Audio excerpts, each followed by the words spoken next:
ശ്രീകുമാർ, ഇപ്പോൾ നിലമ്പൂർ ഉപതെരഞ്ഞെടുപ്പിൽ ആര് ജയിക്കുന്നു എന്ന ചർച്ചയ്ക്കപ്പുറത്ത് ഇപ്പോൾ ഈ പ്രചരണ രീതികളുടെ കാര്യത്തിൽ ഇപ്പോൾ കോൺഗ്രസിൽ ഒരു ധ്രുവീകരണം ഉണ്ടായിരിക്കുന്നു എന്ന് മാത്രമല്ല, സതീശനിസം ഇല്ല എന്ന് പ്രഖ്യാപിച്ചിരിക്കുന്നു കെ മുരളീധരനും അതുപോലെ തന്നെ രമേശ് ചെന്നിത്തലയും. രമേശ് ചെന്നിത്തല പറഞ്ഞ ഒരു വാചകം പ്രത്യേകം ശ്രദ്ധിക്കണം. ഇപ്പം ഞാനും തെരഞ്ഞെടുപ്പൊക്കെ നയിച്ചിട്ടുണ്ട്, പക്ഷേ എൻ്റെ വിജയമാണ് എന്ന് ഞാൻ പറഞ്ഞു നടന്നിട്ടില്ല എന്ന് പറയുമ്പോൾ കാര്യങ്ങൾ വ്യക്തമാണല്ലോ.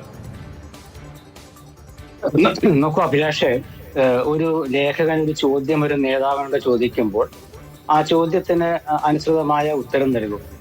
അപ്പൊ അങ്ങനെ പറയുമ്പോൾ രമേശ് ചെന്നിത്തല ഇന്ന് പറഞ്ഞതെല്ലാം പൂർണ്ണമായും ശരിയാണ്.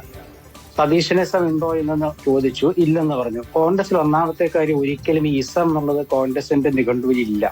ഇപ്പൊ നെഹ്റുവിയൻ കാഴ്ചപ്പാടെന്ന് പറയും, ഗാന്ധിയൻ ചിന്തകൾ എന്ന് പറയും, അല്ലാണ്ട് ഇസം എന്നുള്ളതൊന്നും കോൺഗ്രസ്സുകാർ അങ്ങനെ ഉപയോഗിക്കാറില്ല. അപ്പൊ ഈ സതീശനിസം എന്നൊക്കെ പറഞ്ഞാൽ നമ്മുടെ അൻവർ കൊണ്ടുവന്നൊരു വാക്ക്, അത് ഞാനിവിടെ വലിയ ഗൗരവത്തിൽ എടുക്കുന്നില്ല. ചോദിച്ചുകൊണ്ട് ഉത്തരം പറഞ്ഞതേ ഉള്ളൂ. അത് കോൺഗ്രസിൽ അങ്ങനെ ഇസമേ ഇല്ല എന്നുള്ള, അങ്ങനെയാണ് ആന്റണിസം കരുണാകരനിസം എന്നൊക്കെ പറയുന്നത്, അതൊന്നും ഉണ്ടായിട്ടില്ലല്ലോ. പിന്നെ രണ്ടാമത്തെ കാര്യം, ഒരു തെരഞ്ഞെടുപ്പ് ഘട്ടത്തില് ഓരോ നേതാവും അവരവരുടേതായ ശൈലിയിലും ഗൗരവത്തിലും തമാശ രൂപത്തിലും ഒക്കെയാണ് നേരിടുക. അതില് ഇപ്പൊ നിങ്ങൾ ഇന്ന് അമല ചോദിച്ച ചോദ്യം, ഈ യുവ നേതാക്കള് അങ്ങനെ പെരുമാറിയത് ശരിയാണെന്ന് ചോദിച്ചപ്പോൾ അദ്ദേഹം വിമർശിച്ചു എന്നാണ് നിങ്ങൾ പറഞ്ഞത്. ഈ വിമർശിച്ചു എന്ന് വെച്ചാൽ അതിന്റെ അർത്ഥം ഗുണദോഷിക്കുക എന്നുമുണ്ട്. അപ്പൊ ഗുണദോഷിക്കാനുള്ള ഒരു അധികാരവും സ്വാതന്ത്ര്യവും കോൺഗ്രസ് പ്രവർത്തക സമിതി അംഗമായ രമേശിനുണ്ട്. രമേശ് ചെന്നിത്തലയുടെ കാലഘട്ടത്തില് ഇത്തരത്തിൽ സോഷ്യൽ മീഡിയയുടെ ഒരു തരംഗമൊന്നും ഉണ്ടായിരുന്നില്ല, റീൽസ് ഉണ്ടായിരുന്നില്ല. അച്ചടി മാധ്യമങ്ങളിൽ വരുന്ന ഒരു ഫോട്ടോ മാത്രമായിരുന്നു ഏകലക്ഷ്യം. പക്ഷെ ഇന്നത്തെ യുവാക്കളുടെ ഒരു ട്രെൻഡ് എന്ന് പറയുന്നത്, അവരിഷ്ടപ്പെടുന്ന നേതാക്കള് അവരുടെ മുമ്പിൽ വരണം. അത് റീൽസിലായാലും കുഴപ്പമില്ല, അത് ആക്രോശിച്ചിട്ടായാലും കുഴപ്പമില്ല, ഏത് രീതിയിലാണെങ്കിലും. പക്ഷെ ചില ഘട്ടങ്ങളില് ചില യുവ നേതാക്കൾക്ക് ചില എടുത്തു ചാടിയുള്ള പ്രതികരണം വരുമ്പോൾ ഇത്ര വേണമായിരുന്നു എന്നൊരു തോന്നൽ വരും. അത് ചർച്ചയാകും. അതാണ് ഇത്തവണ രാഹുൽ മാക്കൂട്ടത്തിന്റെ കാര്യത്തിൽ ചർച്ചയായിട്ടുള്ളത്. അത് പക്ഷേ ആസ്വദിക്കുന്നവരുണ്ട്, ആസ്വദിക്കുന്ന യുവാക്കളുണ്ട്. ഇപ്പൊ കെ സുധാകരനെ പോലുള്ള ഒരാളുടെ മനോഗതി അനുസരിച്ചാണെങ്കിൽ ഇതൊന്നും വലിയ നിലമ്പൂർ വളരെ UDF ക്യാരക്ടറുള്ള ഒരു മണ്ഡലം എന്നുള്ള നിലയിൽ അവിടെ ഉണ്ടായിട്ടുള്ള ഫ്ലിപ്പ് ഫ്ലോപ്സ് ഒന്നും വോട്ടിൽ പ്രതിഫലിക്കാൻ സാധ്യതയില്ല. അത് മാത്രമല്ല, ഇലക്ഷന്റെ സെൻട്രൽ ക്വസ്റ്റ്യൻ തന്നെ വേറെ ആയിരുന്നു എന്നുള്ളത് കൊണ്ട് അതൊരു വലിയ ഇമ്പാക്ട് അവിടെ ഉണ്ടാക്കാൻ സാധ്യതയില്ല. പക്ഷേ ഒരു നിയമസഭാ തെരഞ്ഞെടുപ്പിലേക്ക് പോവുകയാണ്. നിയമസഭാ തെരഞ്ഞെടുപ്പ് വളരെ ക്രൂഷ്യലാണ്. കോൺഗ്രസിനെ സംബന്ധിച്ച് 10 കൊല്ലത്തിന് ശേഷം കേരളത്തിൽ അധികാരത്തിൽ വരണം, സൂക്ഷ്മതയോടെ മുന്നോട്ട് പോകേണ്ട സമയമാണ്. അപ്പോൾ ഇത്തരത്തിലുള്ള തിരുത്തലുകളോ ഗുണദോഷമോ ഒക്കെ ഇപ്പം തുടങ്ങിയാൽ അത് അടുത്ത മാർച്ചൊക്കെ ആകുമ്പോഴത്തേക്കും ഫലം കാണണ്ടേ? ആ ഒരു നിലയിൽ ആലോചിക്കാനുള്ള ബാധ്യത കോൺഗ്രസിന്റെ സീനിയർ നേതാക്കൾക്കില്ലേ? അതായത് അഭിലാഷ, കോൺഗ്രസില് കഴിഞ്ഞ കുറച്ചു കാലമായിട്ടുള്ള ഒരു പുതിയ ഒരു ട്രെൻഡ് എന്താണെന്ന് വെച്ചാല്, യുവ നേതാക്കള് അവരവരുടേതായ കാഴ്ചപ്പാടിൽ സീനിയർ നേതാക്കൾക്കൊപ്പം പോകുന്നു എന്നുള്ളതാണ്. ഇത് 1960കളിലും 70കളിലും നമ്മൾ കണ്ടിട്ടുള്ളൂ. ആന്റണി, സുധീരൻ, ചാക്കോ, ഉമ്മൻചാണ്ടി ടീമിന്റെ.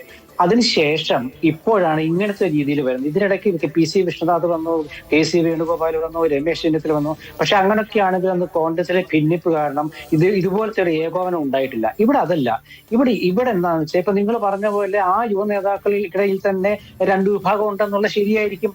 കാരണം അങ്ങനെ 2 വിഭാഗം ഉണ്ടാകണം കോൺഗ്രസ്. ഞാൻ അങ്ങനെ ചിന്തിക്കുന്ന ഒരാളാ. എല്ലാവരും ഒരേ പാതയിലൂടെ പോയാൽ ഒരാൾക്ക് തെറ്റുപറ്റിയാൽ മറ്റൊരാൾ ചൂണ്ടിക്കാണിക്കാൻ ഉണ്ടാവില്ല. ഇപ്പൊ A ഗ്രൂപ്പിൽ തന്നെ ഉമ്മൻചാണ്ടി, സുധീരൻ ആ ഒരു ടീമും ചാക്കോ വേറൊരു ടീമും ഒക്കെ ആയിരുന്നില്ല, അതും നമുക്കറിയാം. അതുപോലെ I ഗ്രൂപ്പിലും അങ്ങനെ ടീം ഉണ്ടായിരുന്നു. അപ്പൊ ഇതൊക്കെ വെച്ച് നോക്കുമ്പോൾ ഇതൊന്നും കോൺഗ്രസിലത്തെ ഒരു എന്താ പറയാ, ഒരു തെറ്റായ കാര്യമായിട്ട് നമ്മൾ കാണുന്നില്ല. പക്ഷെ നിങ്ങൾ ചോദിച്ചത്, ഇത് നിയമസഭാ തെരഞ്ഞെടുപ്പിലേക്ക് വരുമ്പോൾ ഈ വക കൊച്ചു റീൽസ് കൊണ്ടൊന്നും കാര്യമില്ല.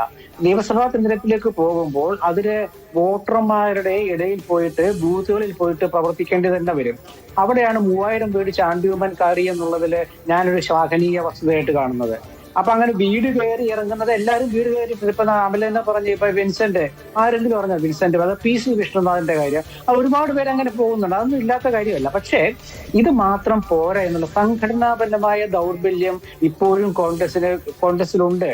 സംഘടനാപരമായി താഴെത്തട്ടിലുള്ള ദൗർബല്യം കോൺഗ്രസ് ഇപ്പോഴും പരിഹരിച്ചിട്ടില്ല. അത് പുതിയ സണ്ണി ജോസഫിന്റെ അദ്ദേഹത്തിന്റെ കാഴ്ചപ്പാട് വളരെ വ്യത്യസ്തമാണ്, പ്രശംസാർഹമാണ്. ഞാനിതൊക്കെ പറയുമ്പോൾ ഞാനൊരു കോൺഗ്രസ് പക്ഷപാതിയായ പത്രപ്രവർത്തകൻ എന്ന നിലയിൽ കൂടി നിങ്ങൾ കണ്ടാൽ എനിക്ക് കുഴപ്പമില്ല. കാരണം ഓരോ KPCC പ്രസിഡന്റിനും അദ്ദേഹത്തിൻ്റെതായ ഒരു ലക്ഷ്യമുണ്ട്. അത് രമേശിനുണ്ടായിരുന്നു. അപ്പൊ അതുകൊണ്ടാണ് രമേശ് ചില ചോദ്യങ്ങൾക്ക് ഞാനും തെരഞ്ഞെടുപ്പിനെ നയിച്ചിട്ടുണ്ടെന്ന് പറഞ്ഞത്. കാരണം തദ്ദേശ തെരഞ്ഞെടുപ്പും നിയമസഭാ തെരഞ്ഞെടുപ്പും ലോക്സഭാ തെരഞ്ഞെടുപ്പും അദ്ദേഹം നയിച്ചത് നമുക്കറിയാം അക്കാലത്ത്. അപ്പൊ ഈ ഉത്തരവാദിത്വം ഏറ്റെടുക്കുക എന്നൊരു നേതാവ് പറഞ്ഞാൽ അതിന്റെ അർത്ഥം എന്താണെന്ന് വെച്ചാൽ എന്തെങ്കിലും വിഷയത്തിൽ ഒരു ചെറിയൊരു വിവാദം ആ ഘട്ടത്തിൽ ഉണ്ടായി കാണും. ഇപ്പൊ വെൽഫെയർ പാർട്ടിയുടെ പിന്തുണ, അപ്പൊ അങ്ങനെ വരുമ്പോൾ അത് സതീശനിലേക്ക് കൊണ്ടിടുക എന്നുള്ള രീതി വരുമ്പോൾ അതിന്റെ ഉത്തരവാദിത്വം എനിക്കായിരിക്കുമെന്ന് പറയേണ്ടത് അത് എല്ലാവരും പറയാറുണ്ട്. നിലമ്പൂർ ഫലം എന്തായാലും അത് കോൺഗ്രസിൽ എന്ത് ഇമ്പാക്റ്റ് ഉണ്ടാക്കും എന്നുള്ളത് കൂടി നമ്മൾ അറിയേണ്ടതുണ്ട്. നിലമ്പൂരിലെ തെരഞ്ഞെടുപ്പ് യുദ്ധത്തിന്റെ മുഖ്യ കാർമ്മികൻ വി ഡി സതീശനായിരുന്നു. വി ഡി സതീശന്റെ കാർമ്മികത്വത്തോടുള്ള ചെറിയ എതിർപ്പ് ഇപ്പോൾ പ്രകടിപ്പിക്കുന്നുണ്ട് രമേശ് ചെന്നിത്തല അടക്കമുള്ള നേതാക്കൾ. അതിൽ സതീശൻ ബ്രിഗേഡിനെതിരെയുള്ള ചില പരാമർശങ്ങളുമുണ്ട്. ഇത് ഏത് നിലയ്ക്ക് പുരോഗമിക്കും? എനിക്ക് തോന്നുന്നു അടുത്ത നിയമസഭാ തെരഞ്ഞെടുപ്പ് ആകുന്നതിന് മുമ്പ് കോൺഗ്രസിലെ ഈ ധ്രുവീകരണം രണ്ട് പക്ഷത്തുമായി നിൽക്കുന്ന നേതാക്കൾ ഒരുമിച്ച് കൈ കോർത്ത് പിടിക്കുമോ അതോ ഇത് കൂടുതൽ അകലങ്ങളിലേക്ക് പോകുമോ എന്നുള്ളത് നിർണായകമായി. കൈ കോർത്ത് പിടിച്ചില്ലെങ്കിൽ അടുത്ത തെരഞ്ഞെടുപ്പിൽ മുന്നോട്ട് പോവുക എന്നത് വളരെ ദുർഘടമായ കാര്യമായി